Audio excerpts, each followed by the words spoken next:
आज साम्बादिक सम्मेलन किसी कहवा आगर मुझे पूर्व कथा मन पकईदेवाई चाहिए आरआई एआरआई अमीन और आईसीडीएस सुपरभाइजर पदवी 2023 मसीह सरकार नोटिफिकेशन करते आपड़ जानते आरआई अमीन परीक्षा हूँ राज्यर बहु विवादीय निजुक्ति दुर्नीति मान भर ये अन्यतम 29/12/2023 मसीह सरकार नोटिफिकेशन काढ़ी आरआई एआरआई पदवी पूरण परीक्षा करिए बोली एवं एग्जाम होता 20 सेप्टेम्बर रु 8 अक्टोबर 2024 भितर आरआई एआरआई अमीन परीक्षा सारा राज्य में होता है। आपड़ देखी से समय के भाव साइबर कैफे परीक्षा होता बार उपर परीक्षा होता विवाह मंडप में परीक्षा होता गोटे कला तालिकाभुक्त संस्था यार परिचालना दायित्व नहीं एवं नकली सेंटर मालिक गिरफ होता जिते तमाम प्रक्रिया होता एआरआई अमीन परीक्षा जो दुर्नीति होता जो चाकरी बिक्री करने जो मसुदा होता ताकू आम सारा राज्य विरोध करूँ सारा राज्यर मेधावी माने एडमिट कार्ड को डंगा कर भसैले निआरे जाड़े माननीय मुख्यमंत्री को चिठी लिखिले महामहिम राष्ट्रपति को चिठी लिखिले एवं सरकार यहाँ पर इनक्वारी कमिटी बसैले एवं सरकार अनुभव कले हृदयंगम कले कि चाकरी बिक्री योजना होता निजुक्ति दुर्नीति होता से 29 जून 2025 सरकार निष्पत्ति 23 एप्रिल 2025 सरकार गोटे विज्ञप्ति प्रकाश कले एवं निष्पत्ति नेले जेते पिला परीक्षा देइछन सब पिला पास जो प्रिलिम एग्जाम होता समस्त मेन को क्वालिफाई कले एथर एप्लिकेंट को संख्या थिला 5.5 लाख पदवी थिला 3000 एवं परीक्षार्थी परीक्षा देइथिले 3.5 लाख जदि सबु जगह पिला को पास कर दिया गला ताने मेन एग्जाम देबे 3.5 लाख जो जगार मात्र 15,000 पिला पदवी इंटू 5 15,000 पिला परीक्षा दवा कथा से जगार बर्तमान पिला परीक्षा दौरान 3.5 लाख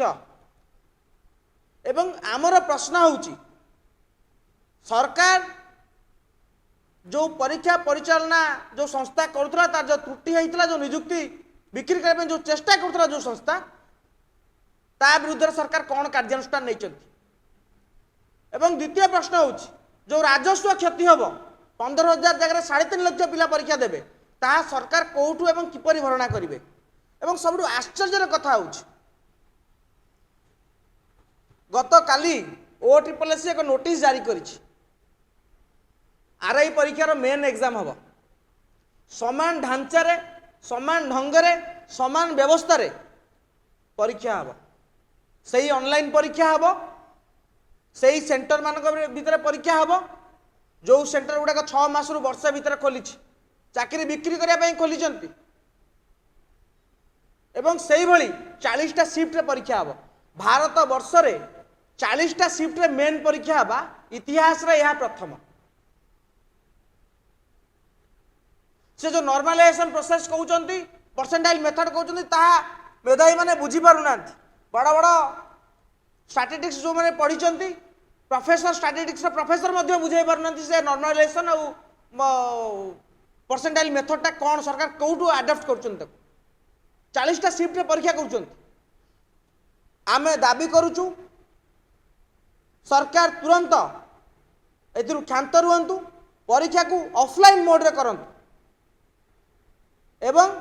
गोटे दिन में गोटे शिफ्ट रे परीक्षा करंतु थरे जो बड़ी ढांचारे परीक्षा है दुर्नीति है ऑल पास होती पुणी कौन 3.5 लाख आरआई बाहर मेन परीक्षा देखी कौटी सरकार रखिए 3.5 लाख आरआई सरकार कौट थैतान करेंगे एवं सब आश्चर्य कथा हो जो विवादीय अध्यक्ष OSSSC विवादीय अध्यक्ष जहाँ समय आरआई अमीन परीक्षार केलेंकारी है ऑल पास करने पड़ा सरकार को सही अध्यक्ष शाश्वत मिश्र आईएएस शाश्वत मिश्र OSSSC चेयरमैन थे यही आरआई अमीन विवाद विदा करागला OSSSC एवं से 29 जून रे से सीएम रे मुख्यमंत्री प्रमुख सचिव भाव जो दायित्व ग्रहण कर नियुक्ति दे जाउछि ठीक ता परदिन चिठी आसुछि 30 जून रे कि परीक्षा समान ढंग समान ढांचारे हम एथुरु स्पष्ट जना पड़ुछि अग्रिम टंका निया सरिछि चाकरी बिकिवा बाकी अछि एटी मेधावी मानकर मानसिक निर्यातना चरम सीमार पहुँचलानी आपण नोटिफिकेशन देइतले 23/12/2023 29/12/2023 रे 29/12/2023 रु आज आसिक 2025 जुलाई 1 आपण परीक्षा करि पन्नांती गोटे स्वच्छ भाव में परीक्षा करि पन्नांती पिला को चाकरी दे पन्नांती आपण बाहबा नौचंती आपण आउटसोर्सिंग रो कथा कहि सरकार को आसिले पुणी ओटीपीएस को आउटसोर्सिंग संस्था केमती ओटीपीएस परीक्षा करिवो मेधा चयन करिवो से चाकरी बिकिवो जो ऑफिसर मानक आपण विदा करथुले सही ऑफिसर मानक आदि सीएम रे बसला पर एमती चिठी बाहरछु पिला को भविष्य सह खेलला बेला चिठी बाहरछु आपण को मंत्री कहले ओटीपीएस रो अस्तित्व नाही काहे के ओटीपीएस को रखिसंती आत्महत्या संख्या बढ़िलानी प्रतिदिन मेधावी आत्महत्या करुच्ची आपण चाकरी बिकुचंती आमे दाबी करुचु सरकार ए जो नियुक्ति दुर्नीति और चाकरी बिक्री क्षांत रुहंतु सरकार निजे चाकरी बिकुचंती तांको एजेंसी लगे चाकरी बिकुचंती नले ओटीपीएस रु चेयरमैन रु तड़ा खाइथिबा विदा होइथिबा बाबू पुणी सीएम रे जॉइन करिया परदिन एभली चिठी मारिबो जदि सरकार आम निष्पत्ति परिवर्तन न करती आमे आसंदा 4 तारिख रु राज्यर मेधावी माने अनशन रे बसिबु सब सहीबार गोटे सीमा थाए